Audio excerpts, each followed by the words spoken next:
Welcome to today's challenge, which is the KTM crossbow around Barcelona, the Moto GP circuits. For the achievement, this should be fun.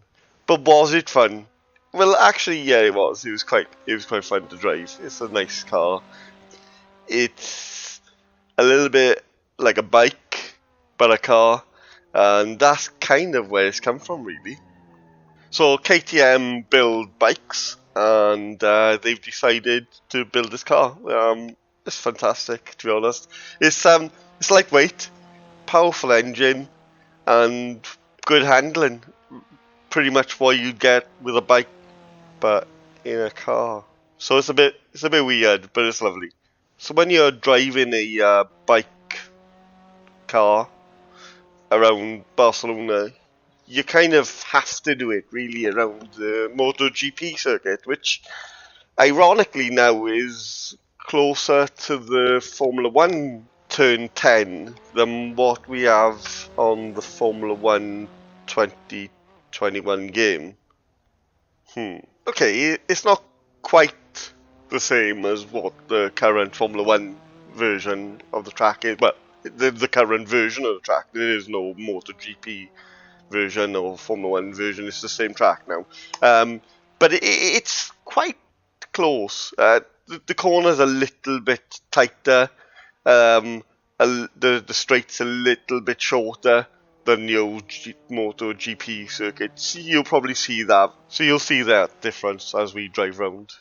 You can't really see it from the TV camera there as I've gone round it. But those of you who follow Formula 1 closely, you'll definitely be able to see the difference.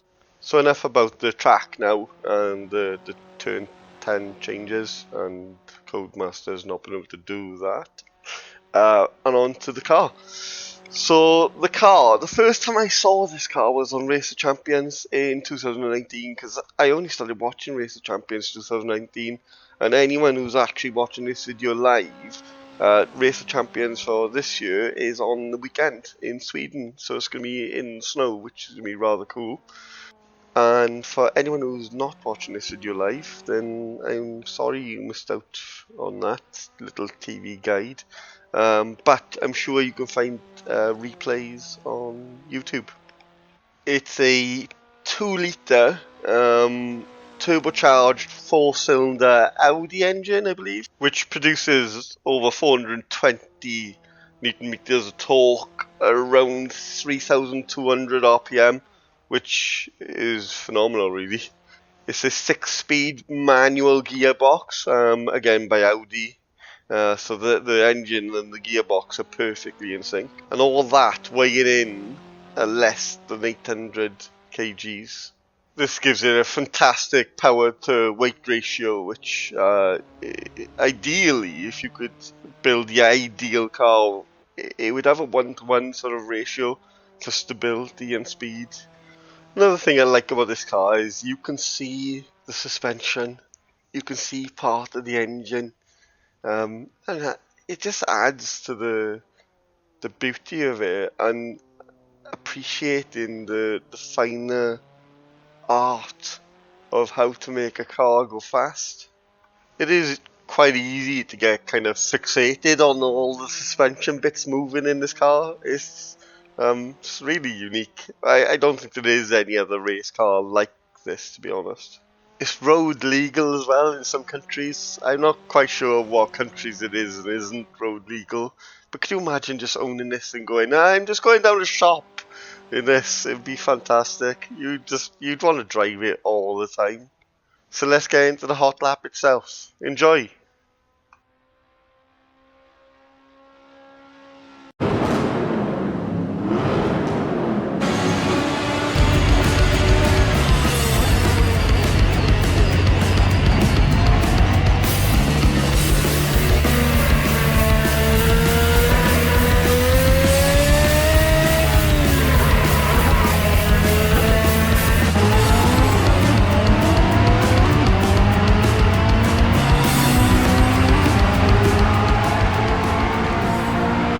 It's important to get a good exit out of this last corner down the main straight. which I really didn't do on that corner. Didn't maximise the entry or the exit. However, I need to focus now, looking ahead to my braking point for turn 1. Using the brake marker boards on the left hand side, braking around 150 metres before the corner. Get the car down into 4th gear, keep a tight line so you get a good entry into turn 2. Try not to run too wide on the exit to turn 2, so you have a good entry into turn 3. I did run slightly wide, which has cost me a little bit of time. Brake just after the 100 metre board for this next turn. Getting into 3rd gear to go round that corner. Don't have ABS in this car, so you've got to get your braking right. Unlike what I did. Maximise your exit out to this corner. It's a tricky downhill braking into the corner. Take a late deep X to get the best exit out to the corner. And I'm down quite a lot on my best lap so far. Down into 3rd gear for the left-right chicane. Once again showing you how not to do it. Don't lock up and don't have oversteer on the exit to the corner. Fast 4th gear right-hander coming up. Attack the exit to that corner, get on the accelerator, run it wide without going off the track. Nearly 5 tenths down on my delta time. Brake at 100 metre board for turn 10. It's a 3rd gear corner, you can run slightly wide to the entry. Its camber is slightly forgiving for you if you do run wide. 5 tenths down, this is going to have to be something special now. We did have a good exit through the corner. 3rd gear right down corner, always waited to get on the accelerator on this one. Take a late apex and let it run wide. We haven't got to worry about the fiddly chicane, we got a fast right down corner into another fast right down corner. Last corner I'm somehow 4 tenths up and I'm ahead of the target time. Just come off the accelerator and coast it around the first part of the corner and hammer the exit. And I've got all of that time back and more. A messy lap, but still got the time. 1:57.745 gold achievement. So as this lap was so messy, I decided I'd delve into my telemetry, and I thought maybe actually that would be a good idea for everyone really. I used Track Titan with Assetto Corsa. I use this because it's easy to understand, it's easy to see what's happening, it's not just all wiggly lines. So I've opened up the dashboard and I've compared 2 of my laps. There is a slight problem with the track map for the layout we used. Segment 13 isn't the chicane, it's the fast right-hander. I always start by sorting the difference to the reference lap. You're looking for the biggest losses, which are kind of orange colour. And although you might want to study the whole lap, I would recommend only looking at 2 or 3 areas. I've clicked into segment 8, which is the chicane where I locked up into. Clicking on understeer highlights the area where I understeered, which is obviously where I've locked up. I have a higher entry speed. Go harder on the brakes, which causes the lockup. During the lockup, I do release the pedal, but I try to get back on the brake and it locks up again. It didn't really come off the brakes enough in the first place. And now you can see I've lost time. I'm actually slower than my reference lap. My exit was okay, but it's still slower than my reference lap as well.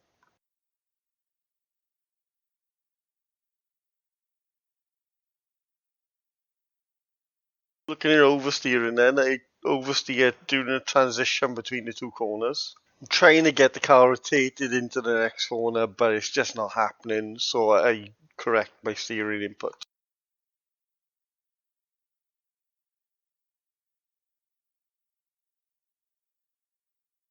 And I finally get back on track for a better exit.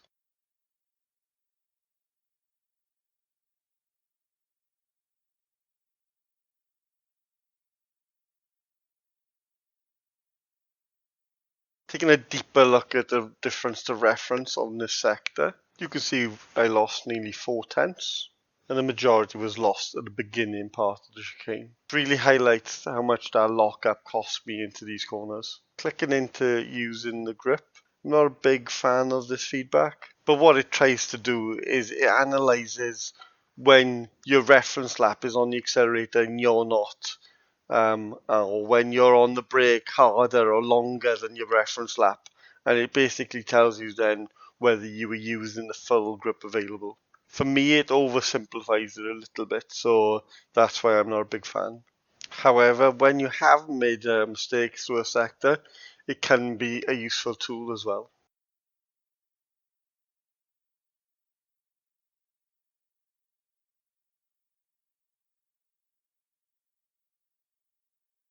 So let's have a look at throttle.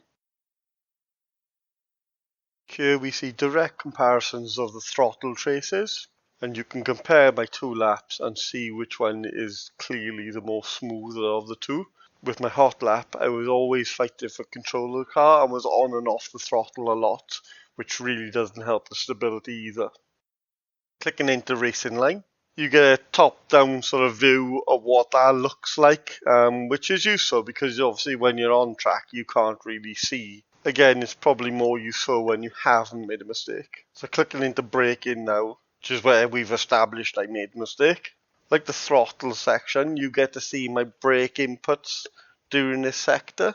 You can see there I'm braking harder than my reference lap, and I am trailing off, but not enough. And for some reason, when I locked up, I didn't come off the brakes, I reapplied them. Right at the end of this segment is the braking zone for the next corner, which should be on the next segment in reality, but obviously they haven't quite got that right. So going back into the lap overview, sorting the difference to reference sectors again, I'm going to have a look at segment 5. I lost 2.5 tenths here, so let's find out why. On the overview of this segment, you can see I scored an understeering of 10, which is the highest you can get. Oversteering was exactly the same, I scored a 10, which simply means the car was under control. Using the grip was 1, so let's find out why that was. My braking is very similar going into the entry of the corner. I have got slightly more entry speed. Don't achieve 100% braking, which is costing me here, and I haven't got it into the right gear.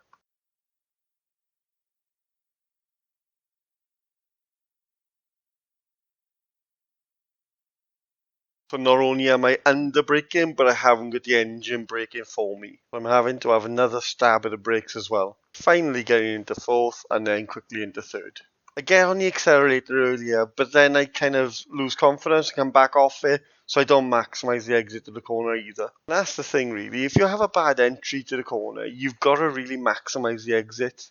Although I haven't had a bad exit out of this corner, it's just not maximised as much as it could have been.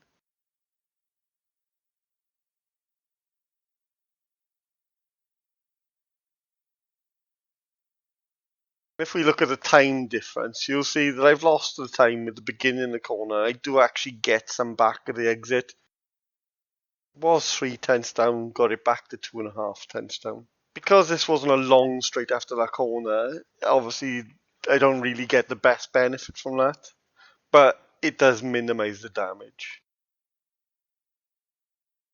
Look at the braking now. Neither lap was brilliant for braking. You need to get to the maximum braking point, keep it there for as long as possible, and then trail brake off. My hot lap braking was potentially smoother, but as I said, I needed to get to 100% first.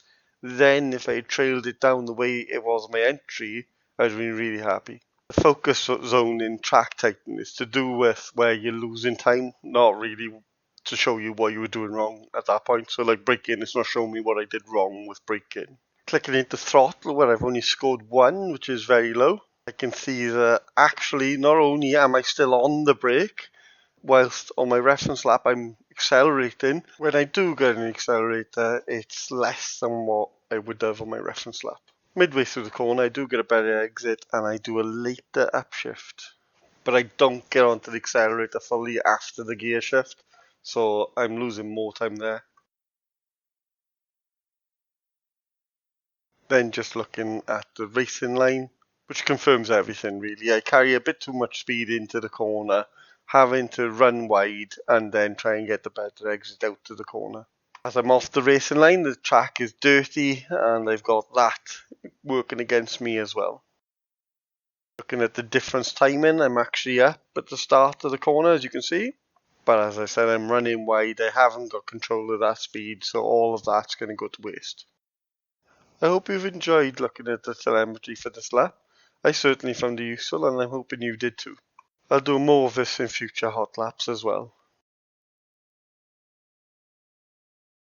Thanks for watching. Please subscribe if you liked the video. Tell me if you didn't, what it is you want me to change. Cheers.